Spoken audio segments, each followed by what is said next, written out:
Hello everyone and welcome to our presentation. Before we begin, we would like to take a moment to acknowledge that we are gathered on the traditional lands of indigenous nations. We recognize and respect our enduring relationships that indigenous people have with this land, and we honor the deep connections to it. So today we are going to take you on a historical journey through history, exploring the deep connection between indigenous people and the lands. Will start long before European contact, in the times of thriving indigenous communities who lived in the harmony with nature.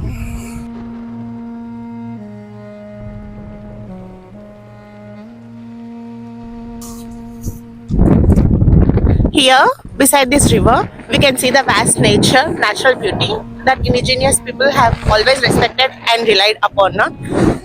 Before the arrival of Europeans, indigenous communities lived sustainably off the land, deeply connected to the rivers, forests, and lakes. For thousands of years, these landscapes were the home to indigenous peoples, places of ceremony, healing, and survival. The rivers like these one were central to their ways of life, serving as pathways for travel, trade, and sustenance. They fished, hunted, gathered, in harmony with the seasons.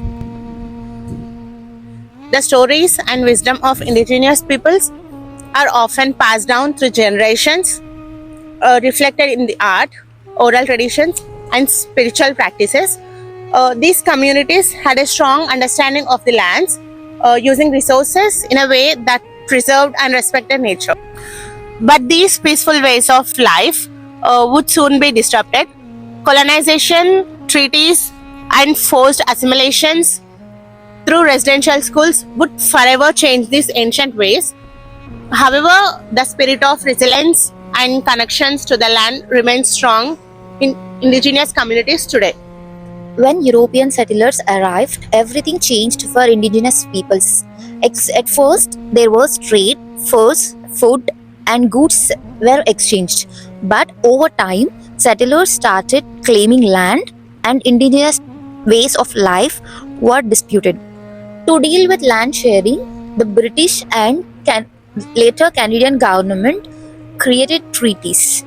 We were supposed to be agreements promising land, protection, and resources to indigenous nations in exchange for peace and cooperation. But many of these treaties were unfair, misunderstood, or outright broken. Indigenous people signed them believing they would share land, not give it away forever. One of the biggest impacts of colonization was the loss of land. Indigenous people had lived here for thousands of years, but suddenly settlers claimed it as its own. The government pushed indigenous communities onto reserves, small pieces of land where they were forced to stay, often far from their traditional homes. Colonization didn't just take land, it tried to erase indigenous identity. Many indigenous traditions, languages, and ceremonies were banned. Communities were left struggling to hold on to their culture while facing poverty and discrimination. But indigenous people resist. They fought to keep their traditions alive, to have their voices heard, and to claim their rights. Communities were still fighting for their land and their promises that were taken from them. The effects of these broken treaties are still felt, but so the strength and resilience of indigenous people. One of the darkest chapters in Canadian history is residential school system. From 1831 to 1996, indigenous children were taken from their families and forced into these schools, where they were stripped into their culture, language, and identity. Many suffered physically, emotionally, even sexually abused from never make it back. These schools were created under the Indian Act of 1876. a law that aimed to control almost every part of indigenous life.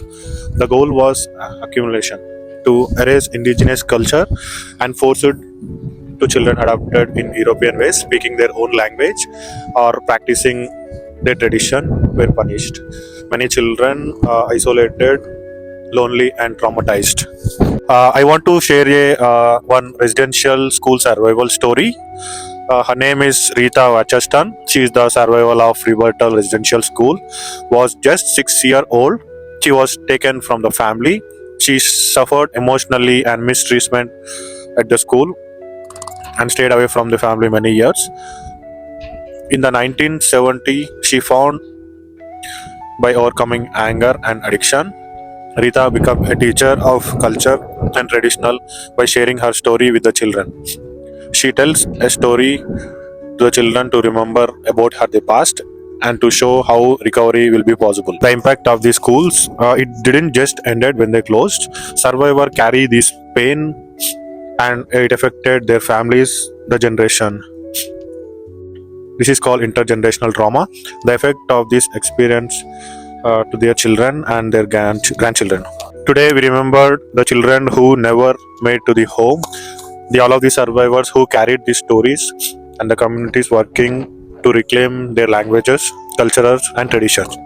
The truth of this history must be known so that reconciliation can be truly happen. The effects of colonization and residential schools didn't just disappear when the schools closed. Indigenous communities are still fighting for justice, recognition, and the rights. That's where truth and reconciliation, advocacy, and land of back movements come in. Truth and reconciliation started in 2015 when the Truth and Reconciliation Commission released 94 missed calls to action, outlining the steps to repair the harm done by residential schools and systematic racism. But real reconciliation means more than just apologies. It means action. Indigenous activities and allies are pushing for change through advocacy, whether it's for fighting for clean drinking water on reserves, protecting sacred lands, and demanding justice for missing and murdered indigenous women. The movement is strong and growing. One of the biggest issues of is land. The land back movement is about returning the control of traditional territories through indigenous people. It's not just about physical land, it's about self-determination, cultural preservation, and the right to manage their own resources. Across Canada, we've seen victories, land and return policies change, and ingenious led conservation effort. But there is still a long way to go. Through reconciliation means listening to indigenous voices, supporting indigenous businesses, and educating ourselves about this history. The future depends on our actions we take today. Indigenous culture has always been rich with storytelling, music, and art. These traditions have helped indigenous people keep their identity alive. Colonization, oppression, and forced assimilation.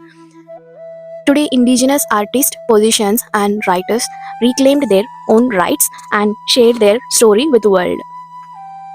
Music plays a powerful role in indigenous culture.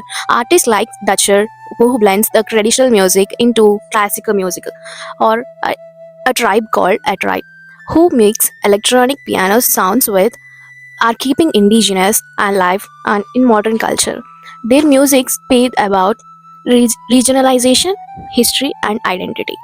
Art is another way to indigenous express their stories, whether it's through beadwork or paintings or murals. Indigenous artists use their work to share their stories and culture and fight for justice. Indigenous preachers or writers like Richard and Cherry bringing their indigenous perspectives into main literature. Looking ahead, future of indigenous culture is bright. Moving more indigenous artists are main, more people are learning about indigenous culture and beauty of indigenous culture and art. Supporting indigenous artists, musicians, and writers in a way we can all contribute to be colonization and ensure these voices continues to be heard for generations to come.